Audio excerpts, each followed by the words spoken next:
Hello, I want to welcome everybody today to our webinar. I appreciate everybody joining in today. Our topic will be benchmarking and measurement, evaluating where you are, determining where you're going. This is Tad Radzinski, and I do appreciate you all getting on. When we think about benchmarking, this is a topic that's really the key aspect of developing any kind of a sustainability initiative and very important means of collecting data, tracking data, and measuring various things. So we are going to discuss this fairly extensively today. And the way this webinar will work today is I'm going to run through a brief series of slides, and then what makes these webinars really valuable is when people ask questions. So we're going to go for about 15-20 minutes on the slides that I'll be presenting on, and then at the end I'll be taking questions. So as I'm running through these, if any questions come up, please feel free to type them in. There's a question box right on your GoToMeeting screen. You can basically type them in, and then I'll answer them directly. And I do find that when people do ask questions, it does make it very relevant to the group, and it does provide more information than things that maybe I don't cover when I'm going through. As I mentioned earlier, benchmarking and measurement is really a very key aspect of any sustainability program. And for all the projects we work on, we benchmark various things. We could be looking at overall energy performance in a building. We could be looking at all aspects of an operation, understanding how things are going in a manufacturing plant. We could be looking at a company that maybe just has buildings that they lease and understanding the various impacts and aspects of their operations. So there's many things that need to be measured and evaluated. And as you run through this, if you're going to do a full-blown sustainability program, or you're just really trying to improve one attribute in performance, whether it's energy, water, and waste, the benchmarking is really very important for that. The thing to remember is, I know we have a very diverse group on this call, and there's people from companies with many facilities or maybe global operations to people that maybe just have a small home office and are interested in learning about what they can do from a sustainability perspective. And the beauty of benchmarking is it doesn't matter if you're a large or small organization. You can do this for, basically your operations. You can do this for your own lives. In fact, for many of the classes that I teach at Villanova University, I require my students to benchmark their lives as part of my Principles of Sustainable Development class. And in that course, I have them measuring their energy consumption and tracking it on a monthly basis throughout the course. I have them measuring gasoline usage, things like how many coffee cups do they use in a day, how much water, if they can measure that. And it really gives you the ability to understand you personally what your impact is. And the thing is also, it also really gets you to understand, how you're operating your own personal life. So, for example, I just spoke at a conference the other day, and it was a room full of engineers, and I asked all of them to raise their hand if they knew how many kilowatt hours of electricity they personally used in their homes in a month. And I was surprised that out of 80 or 100 people, there was about 5 people that raised their hands. And this is a very common thing. Most of us understand what it costs to pay the electric bill, but we don't know how much electricity we're consuming. So think about you personally. What do you measure? What do you know? Now magnify that times a large company with many employees, many buildings, many operations. If you don't understand these things, you really can't set goals. You cannot establish your sustainability initiative or establish your KPIs. As you can see on this screen, there's different ways you can benchmark, and like I mentioned earlier, in this particular case, we're looking at a single attribute, electricity consumption in a facility. And the beautiful thing is, if you have the ability to use submeters like you see over here, you can start to understand how energy is used in a manufacturing plant.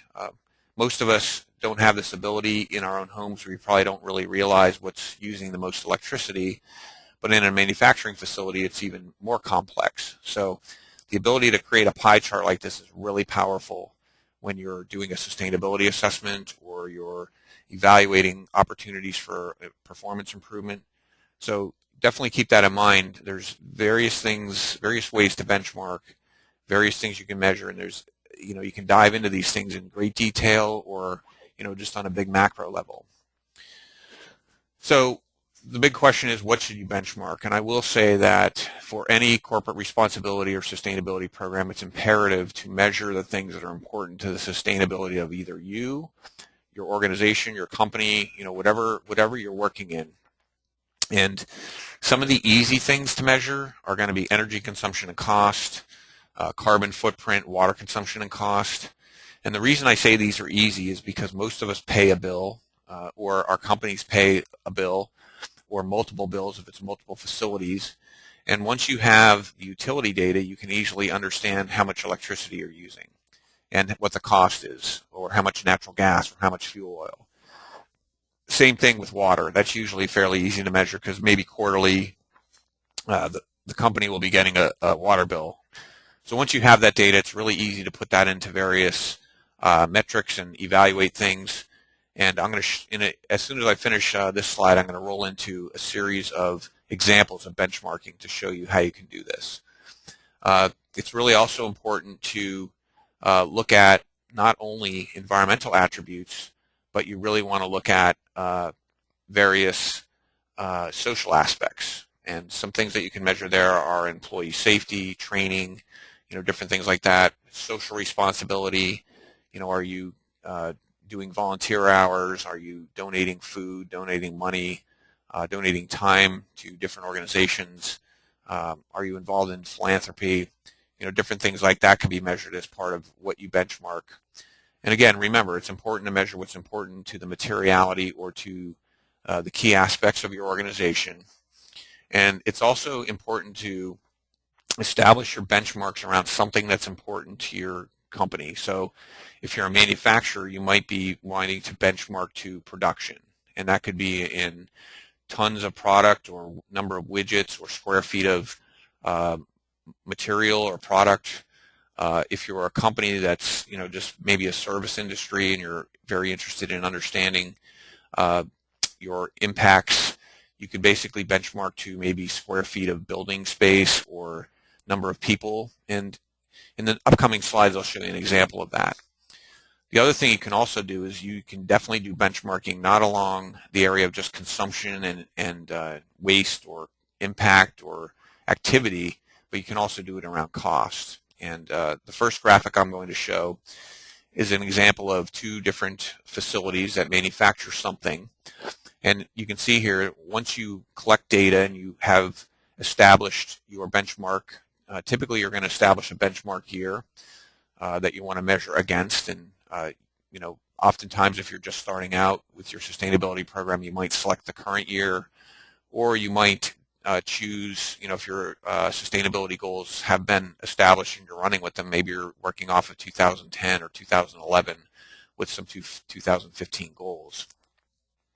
So in this particular case, we're looking at, roughly 1 year's data, and this would be benchmarked basically to production. So you can see here facility A, raw materials, packaging, electricity, water, and this is based on cost. And you have to remember that even though somebody's manufacturing something, maybe the raw materials be similar cost, but electricity, natural gas, what they pay for in the form of utilities could be different. So this gives us the ability really to just understand and compare facilities and to see where dollars are really being spent. And if you're doing a sustainability assessment in an operation and you see that raw materials are costing $193 a ton versus $219 a ton for similar products, then that's an area where you really want to focus in. Same thing with packaging. If you notice here, there's a huge difference in electricity costs between these two facilities, A and B. So obviously that would be one where, we know we want to delve in here because not only is there a big impact with electricity, but it's also a big cost aspect for the organization. Here's another example of benchmarking for a manufacturing type facility where you're basically looking at carbon footprint per ton of production, and this would be pounds of CO2 equivalent per ton of production. Again, just an example to give you an idea of how you might want to do this. And here's facility A, facility B, and you can see here in this particular facility they're using various fuels as well as electricity. Looking at the colored aspects of the graphics here, you can see that electricity is a big part of their carbon footprint, followed by natural gas, with some of these other fuels being much smaller. Now, the other thing that's great about doing benchmarking is it allows you to trend and evaluate performance over time. So you can see here in this particular case, this facility, their carbon footprint in 2010 was roughly 78 pounds of CO2 equivalent per ton of production. And based on the sustainability goals and different things, you can see a steady decline. That's a really good thing. You know, when you're benchmarking, you want to see improvement towards your goal, but there are going to be times based on maybe changes in production or upsets or, you know, different things that occur that you may not meet your goals. And, you know, although we're all a society that's really focused on meeting goals, just understanding where you're at, understanding why something happens are good reasons to, you know, be able to evaluate this data and make some decisions on, you know, do you need to adjust where you're going with your sustainability initiative? Do you need to measure something different? And the importance here is by benchmarking to some aspect of production, a really good thing would be if we know that production's increasing, but their carbon footprint continues to go down, and this facility is doing really well. So that's an aspect that you want to look at, because in the world of manufacturing, you have ups and downs all the time as far as you know, sales and things like that. So for anybody that's on the call that has a lot of buildings that you're dealing with, this is just an example of a spreadsheet on how building benchmarks can be done. If you're mainly looking at, you know, building metrics, as you can see here, we're looking at building A through I. We have gross square footage. We have the number of stories, occupants, typical annual energy consumption, expenses, water consumption on this graph or on this table. If there's compliance with various policies, portfolio manager score. Energy Star is a great way to benchmark performance of energy in buildings, and when you go into portfolio manager, it gives you an idea how buildings are performing. And the beautiful thing about a table like this is it allows you to focus in on where you want to spend your time. You know, so you see a building with a score of only Energy Star score of 15 versus one of 77. This is really not a very good energy performer, this building, because the lower the score in Portfolio Manager, the worse the performance is in the building. So this gives us a snapshot in time to say, okay, it's really important we focus in on this building because its score is not very good. And then there's other things you can put into a table like this. You know, is the building eligible for Energy Star certification, yes or no? Would it be eligible for LEED EB certification? In this particular case, you need a minimum of a score of 69 in Energy Star Portfolio Manager to do a LEED EB certification. So you can see some of these are yes, some of these are no, and some of these are possible. So again, a really good way to collect data. We're working with a couple companies now that have hundreds of facilities, and they're trying to measure these things, and this is just one way you can start to look at them. Another thing to look at, and this applies to probably everybody on the phone here, is sustainable purchasing programs. Anytime you're establishing a good sustainability program, you want to look at your purchasing. And in this particular case, this company benchmarked from 2010, and they have data up through 2012. And you can see here that per product, per unit, there's definitely an increase in the number of recycled content materials, office cleaners, non-recycled, Energy Star electronics. And this particular company, this is a company that I know is growing. So there's a lot more, there's more people, which means with more people, they're using more equipment, they're using more supplies as they grow. And obviously, from a sustainable purchasing perspective, the goal is to use as little products and materials as possible. But, you know, with a growing industry or a growing business, you're going to have increases in consumption. And you can see here that the number of recycled content products has increased. Number of non-recycled content products has not. The Energy Star electronics stays pretty flat. So again, trying to evaluate and drive metrics is really important when you consider various things. Now here's an example of, like I said, if you're not a manufacturer and you're on the phone and you're trying to understand how you can measure something for your organization, you can definitely look at waste production per person. Here's total waste generated for this particular operation, and you can see here some really good things happening between 2011 and 2012. The amount of materials has gone down considerably, but you can look over here, and then if we want to benchmark that per waste in pounds per employee, we can also see that the waste in per pound of employee has also decreased. And the really good thing when you look at a metric like this is you can see that materials that are recycled have gone down considerably, or have gone up considerably, and the amount of waste to landfill is staying fairly steady. So what this shows me is this particular company did a really good job of implementing some type of source reduction program where they eliminated a lot of waste to begin with, and they're continuing to drive their waste down on an ongoing basis. So when it comes to measuring the social aspects and benchmarking these get a little more complicated, and this is just an example of, this is actually something that we're doing in our company. We actually have community garden that we planted, and most of our employees go out there and work a couple hours a week, and basically the food that's grown here is donated to local homeless shelters and food banks where people can actually get fresh vegetables and things like that. And this is a little outdated. I think for 2013, this is actually 2012 data. So in 2012, we donated over 280 pounds of vegetables, and we also tracked volunteer hours in this particular case. And here you can see we had about 385 hours of volunteerism going on in our company, but it wasn't all just for the garden. A lot of it was for stream cleanups, supporting local nonprofit groups, doing education in schools.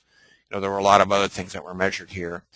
And the really cool thing about something like this is by having my employees have the ability to get out and get away from their desks, maybe an hour a week or whatever they're working out there, it really helps them get connected with the natural world a bit. And there's actually been some really great ideas that have come out of the folks working in this garden. So, when we're thinking about sustainability, it's not just about measuring data. It's about how are we improving our performance, or how are we improving our operation. And you can just see this is a way of doing that. So, there's a lot of ways to measure social aspects, but this is just one thing that we do in our own company. And you can see here food donations have definitely increased between 2012 and 2013. This was a great year, and we're learning things as we go, and we've gotten some great feedback from people that have really said, this has been very beneficial for the food bank and giving back to the community. One other thing I want to illustrate here is from a sustainability perspective, by having good measurement systems, it's not just about looking at single attributes. You can really take a look at this graph, and you can see here this is a graph that I'd like to illustrate connections. This was a large company that we've done some work for, and one thing that we did is we did a major training program for people in many of their facilities that included both manufacturing as well as office areas on energy, water, and waste reductions, and simple things that the average person working in a plant could do, whether it's someone on a line that's manufacturing something, or it was a janitor or a salesperson or a marketing person. So what we did is we actually tracked how many people were trained over the years. Again, it was a big company. And then what we knew they had major goals of reducing energy, water, and waste in their company. And what we were able to do is, based on the number of people trained, we started to see improvements, towards these goals, because they actually documented that many people were coming up with good ideas about how they could save energy in their job, or how they could reduce waste in their operation or save water. And these ideas, by training all these employees, suddenly instead of just having one or two people in a plant, we suddenly had, several thousand people that were always thinking about what they could do better. And that 15-minute training sessions of each of these different things really help them. So you can see by having good benchmarking data, you can really tie these things together and really drive towards hitting your sustainability goals.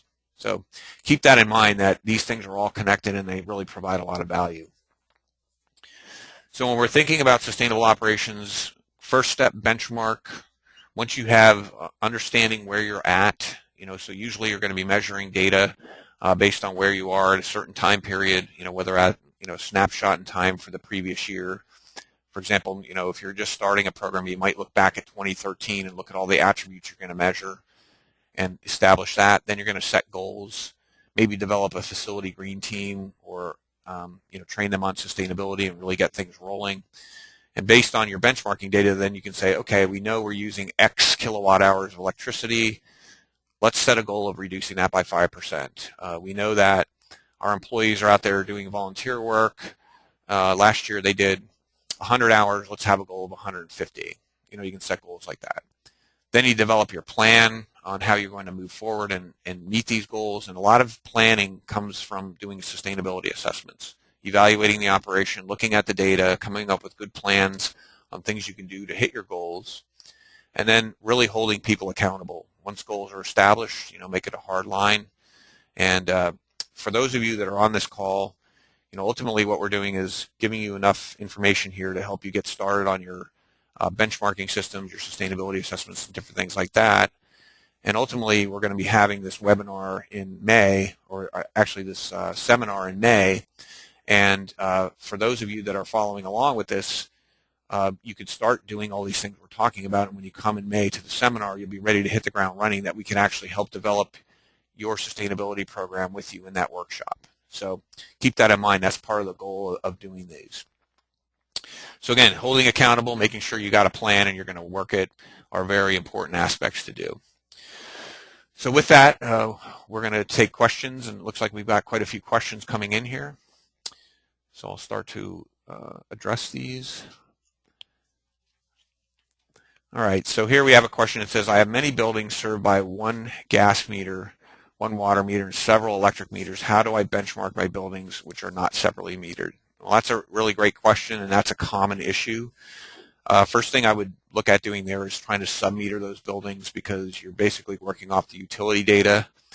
Sub-meters can be installed, but once you install them, you're going to have to wait a bit of time until you can actually get the data to start doing comparisons. So another aspect that we often do is we can do estimates based on square footage to give a rough idea of what the consumption could be in those buildings, why the sub-meters are getting installed. So that's a very good way to do that. Next question is, what is a good way to measure the amount of waste we are sending to landfill? This is a great question, and I meant to talk about this. When we're thinking about waste, out of all the things I mentioned, there's a lot of things that are easy to measure, and there's a lot of things that are hard. And like I said, electricity, water, very easy to measure. Usually you can track employee training hours and things like that. But waste is by far one of the most complicated things to measure. And the reason is a lot of waste management companies don't have the ability to tell us exactly how much material they took off our site. If they're taking a large roll-off, big container, then they can definitely get that information. But if you've got a small container where a truck comes along and they basically dump it in with commingle it with many other things, they really don't have the ability to give you that precise data. So one thing that you can do is start doing waste audits internally. Basically run through a waste audit and actually get some volumes and do some evaluation of what's going into the dumpster. That's a really great way. Another thing you do is work with your waste management companies to help you do better estimates, and that's helped out considerably in the past. Next question is, it says, as a building owner, landlord, how do I obtain benchmarking data from my tenants? Another complex thing and another great question. If you're dealing with multiple tenants in a building, we do find that it is usually difficult to get that information. However, we establish questionnaires, and for folks that are on the phone that are working in multi-tenant buildings or own buildings, a great thing you could do is build it into your lease, basically asking them to provide information about how they can what they're using, number of employees, number of computers, different things like that. So questionnaires or building it into lease documents that you require annual reporting is a great way to do that. One person just also asked the question, will there be a replay of the webinar? Actually, we are recording this, so this webinar will be available for anybody that's not able to attend or can't stay for the whole thing. So you will be able to pick that up. Next question is, are there benefits to using Portfolio Manager beyond just building energy use? Yeah, definitely. Portfolio Manager is a great tool for measuring, understanding your carbon impacts and water usage. That's a good tool for that. And next question is, if we already benchmark things like energy use, products, etc., I assume this is something that we should be marketing, communicating to the public. Yes, definitely. In fact, when we do these benchmarking exercises, not only are we trying to establish a great sustainability program for somebody or develop goals or different things like that, but obviously you want to be able to tell the story of the great things you're doing within your organization. So by measuring this stuff, it gives you the ability to go out and say, hey, we've reduced our carbon footprint by X%, or we saved this much electricity, or we donated X dollars to this charity. And maybe some companies might decide they want to publish a sustainability report, and some may not, but this is still information that can be reported to various stakeholders, whether it's going to be investors. It's going to be a great thing you can do to tell employees and motivate employee participation in your program. There's a lot of good stuff you can do with benchmarking data. So yes, it definitely needs to be used for communication, marketing, and other things like that. Okay, I got one more question here. As a manufacturing facility, is it worth it to use Energy Star to benchmark the buildings even though we cannot get a score for the building? Another very good question. Energy Star Portfolio Manager will create scores for very specific types of buildings, and most manufacturing plants are not covered. However, the Energy Star Portfolio Manager program can be utilized to measure and benchmark and give you an energy utilization index for that particular building. And then if you're trying to do comparisons of building among building or facility among facility, it's a great tool to understand energy utilization index. So again, that's definitely one way to go that. And then it says, next question was, are there benchmarking tools that are more based around manufacturing plants? Like I mentioned earlier, we're working with a lot of different folks, different companies, and some of them have huge numbers of facilities. Think about a hospitality industry, for example. They might have hundreds of hotels, hundreds of resorts, and a lot of times big companies like that have to measure many different facilities will start out, maybe just measuring energy first. Then eventually they'll do water. Eventually they'll do waste. And there are various softwares you can buy out there. A lot of times we use simple spreadsheets, but when you get into big complex portfolios of lots of buildings and lots of operations, it's very good to have some type of computer database to do that in. And I have seen that a lot of the larger companies we work with do actually develop custom programs that they can utilize. And then each year they'll add more things to measure, and they start to build that way. So benchmarking doesn't have to happen right away. It can just start very quickly and, start with one or two parameters and move on from there. So again, I thank everybody for coming. We're almost out of time here. I do want to mention that our series that we're going to be doing for December is going to be called Materiality, Prioritizing Sustainability in Your Strategic Business Plan. So we will have a series of blog posts on that, and then we will be having a webinar in December on this. And don't forget, we are planning the seminar in May, and that'll be on May 7th, 2014. And we are already getting people registering for that. So if you guys are interested in this, I would recommend to take a look at that and consider that for the future. And again, if you are getting good value out of this, continue to follow along each month, because this will be the build-up. And like I said, the seminar is going to be a very action-packed, hands-on workshop where we can help you guys develop sustainability plans, or be able to leave that seminar with a action plan to go back and implement immediately at where you work. So again, thank you all for coming on. I appreciate your joining. I appreciate all the questions I'm getting on my blog. It's really helping us tailor the way we develop this. So keep the questions coming in. And if you have people that would get some value out of this, please spread the word that they can get on these free webinars and learn a lot here. So thank you and have a great Thanksgiving, and look forward to seeing you all next month.